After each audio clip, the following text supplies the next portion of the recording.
this is kind of gonna be, I guess you could say, like a POV. Yeah, it's kind of unexpected, but I was like, it's snowing. I'm on the way home.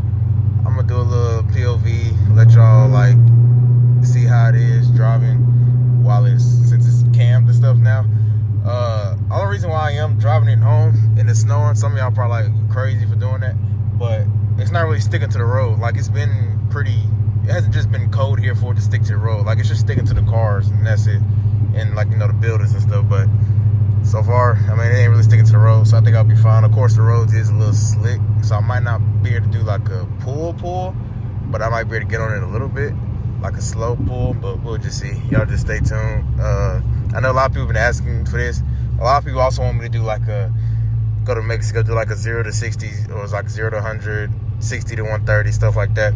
That's also coming soon, so just stay tuned for that. That's gonna be a different video because it's too wet to do it now. So this gonna be just a kind of, taking it slow and tell y'all what I did to the car and all that. So right now, finna hop on the interstate and I catch y'all when we get on there.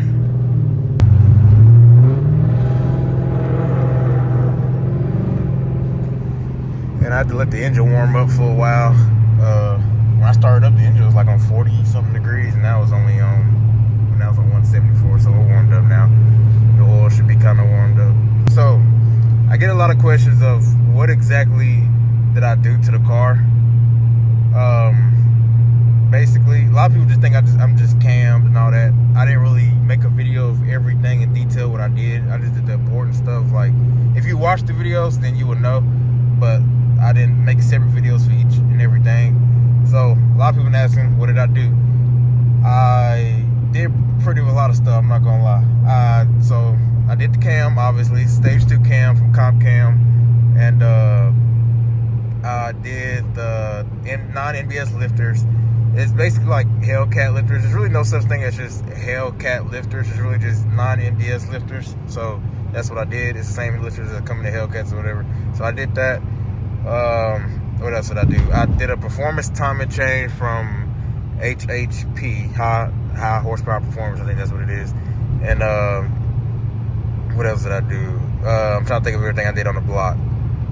I think that's it for that. I didn't do the crank, I didn't do the pistons, and I didn't do the rods.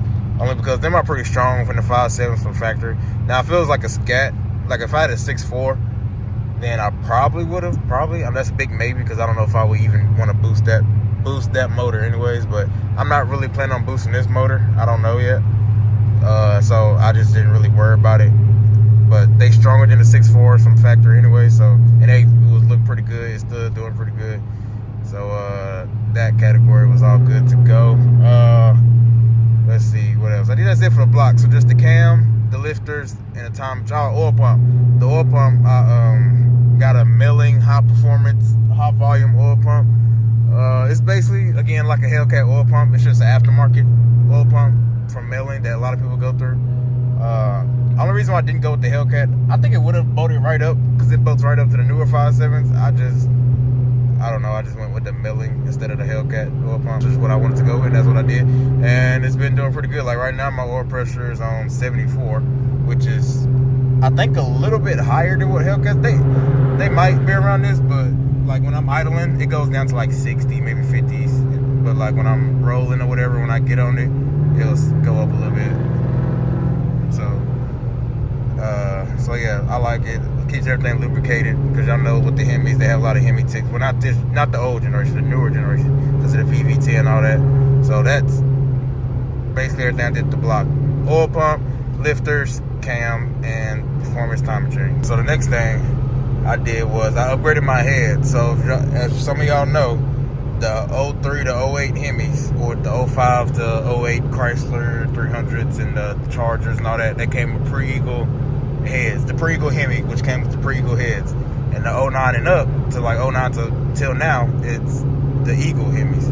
Which the Eagle Hemis, of course, have bigger ports on the heads for more airflow and more power. The exhaust and the intake ports is bigger on the Eagle heads. So I upgraded my heads to the Eagle heads. Now, I seen some people say did the 6.1. Like I know somebody that did the 6.1 heads himself. And I'm not gonna lie, I did hear that they kind of alike. I think the exhaust ports on the 6.1 is just a little bit bigger than the Eagle 5.7, but the intake ports on the Eagle 5.7 heads is bigger than the 6.1 port, intake port. So I just went the 5.7. I like it. It makes my engine has a high compression, as some of y'all know, and like my tuner said, so I got a high compression, which I can run on E85. I might get the injectors for that. I might not. I'm thinking about it because I do have a bigger project for this car coming, so y'all got to stay tuned for that. So I'm thinking I might go to E85 just to experience, because I just want the full maximum performance of this engine to see what it's capable of. So yeah, I might do that. A little 30.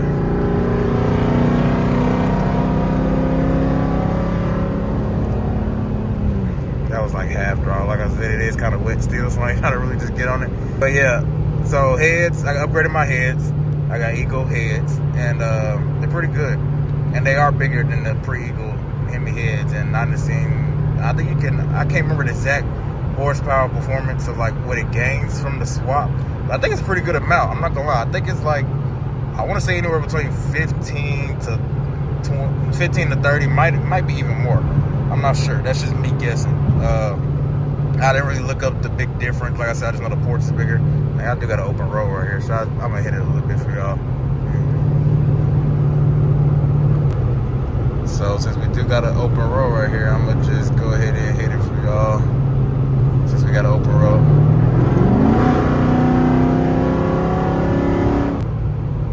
Yeah, she definitely pulls, especially with it being cold outside. I like it. Like, I'm not gonna lie, it's a big upgrade, even from just the headers, because as some of y'all know that been following my page for a long time, I had headers. I've been running headers for like a year now. And then, yeah, so in July I did the cam and the heads and all that. So it's been pretty good. It's been treating me well. As y'all can see, no engine light.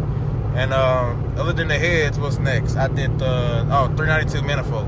Now, I think I'm the first one on the first gen Chrysler 05 to with the Eagle, pre-Eagle engine to do a 392 manifold intake swap. I seen on YouTube, I seen one dude do it in a Charger. I think it was like an '08 Charger. But I think I'm the first person to do it on a early Chrysler. And the only reason why I'm saying that is because when I looked it up to try to get like tips or something and see if like anybody else did it, see if I can like learn from them, you know. So when I did it, I wouldn't have trouble doing it or whatever. See if it was any, you know. I knew it probably bowed up because, you know, Dodge didn't really change on over the years, but just to see if it was some quirks or something I might run into. But I really didn't. And I didn't find no videos of it online. I kept looking up, I said 392 manifold swap on pre-Eagle Hemi, or, you know, one of the videos came up with the trucks, like somebody did it on the truck, I guess. But as y'all know, the 6.4 intake manifold is different from the cars and the trucks. So I did that.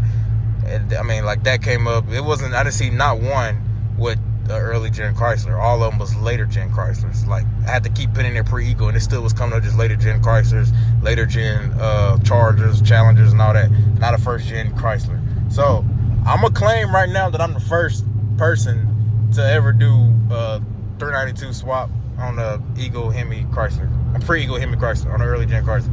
Now, it might be somebody else out there that did it. I don't know. Maybe they just didn't post it. Maybe nobody else posted it. I don't know. So until somebody can like, I don't know who did that. Until somebody can like show me or you know, send me a video or whatever of somebody else doing it before me, then I'll give them their props. But like I said, when I looked it up, I couldn't find nobody else that did it. On Instagram, TikTok, YouTube, whatever, I couldn't find nobody else that did it. I think I'm the only one that did it. So, but yeah, I think that's it. I got 392 manifold, Eagle heads. I've been having a long tube headers, stage 2 cam, lifters, performance timing chain, oil pump, 180 thermostat. So again, that's when my temperatures is running cool as they are now. And like yesterday when it was like cold like this, like on a cold day, it gets low, maybe like 170.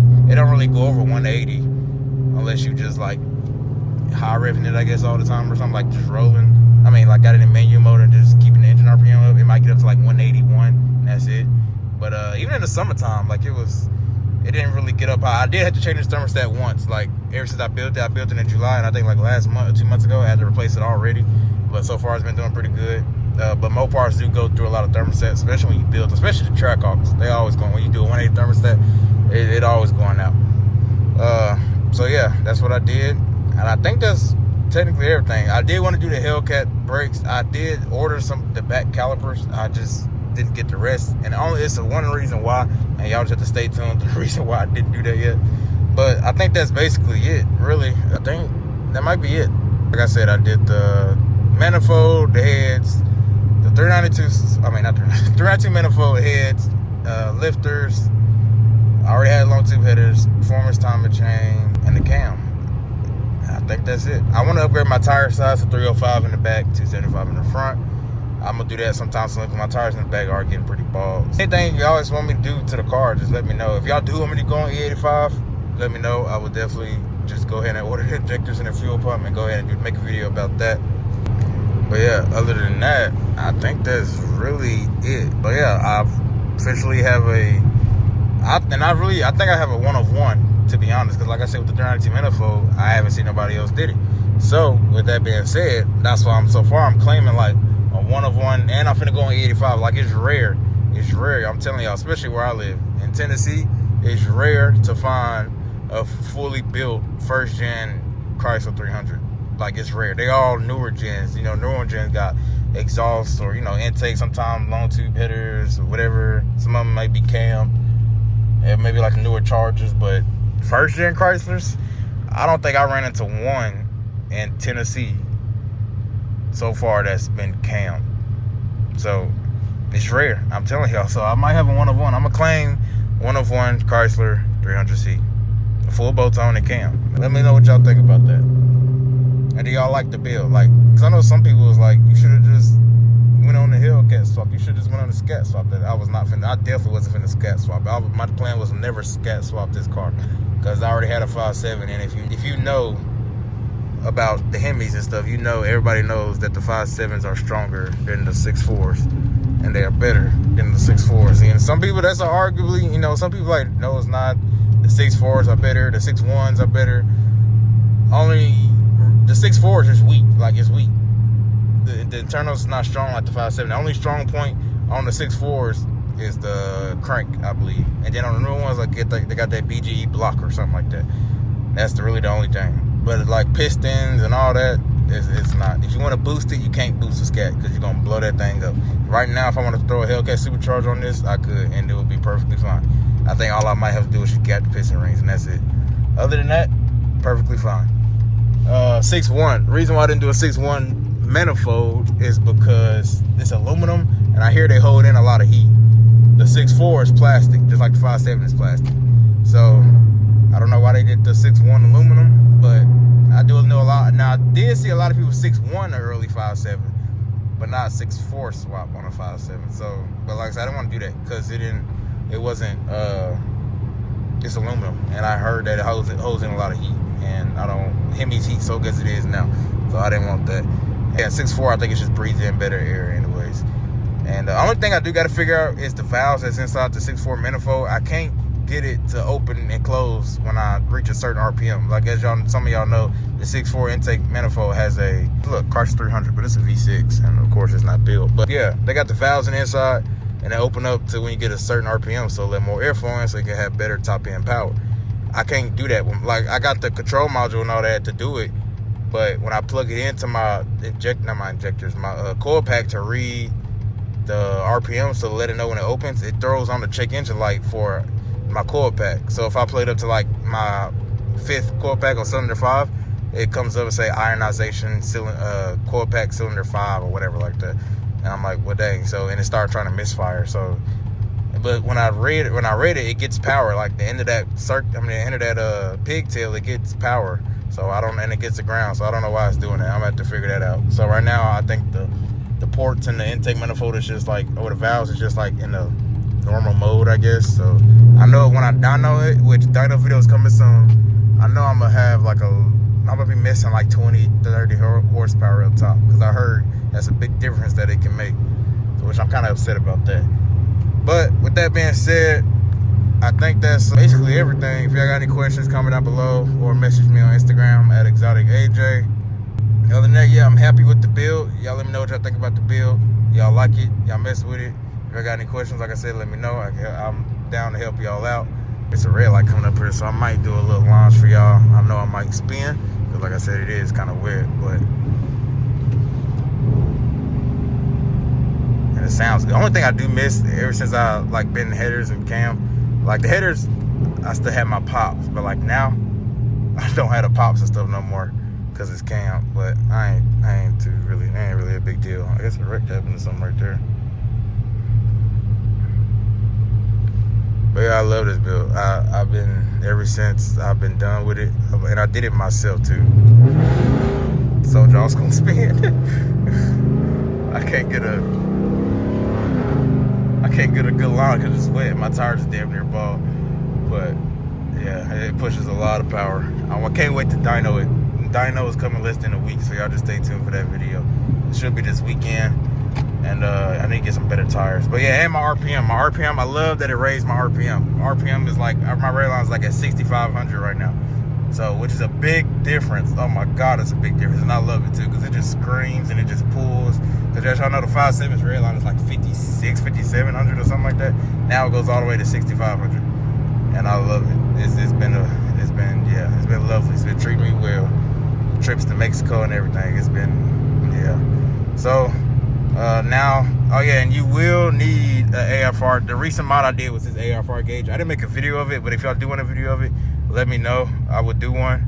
It's basically with me just a wideband sensor that you got to hook up if you can, or really any major mods. I think you can do it with like headers and stuff too, just so your tuner can realize, like, see the air to fuel of everything deeply, because they come with a narrow band from factory. I think Hellcat's the only one to come with a wide band, so that can really help your tuner out to make sure everything's right, the fueling and stuff, so you can have your top end power and all that. So now my cam is fully maxed out, like theirs, even trying to spin. But yeah, with that being said, I'm gonna catch y'all on the next one.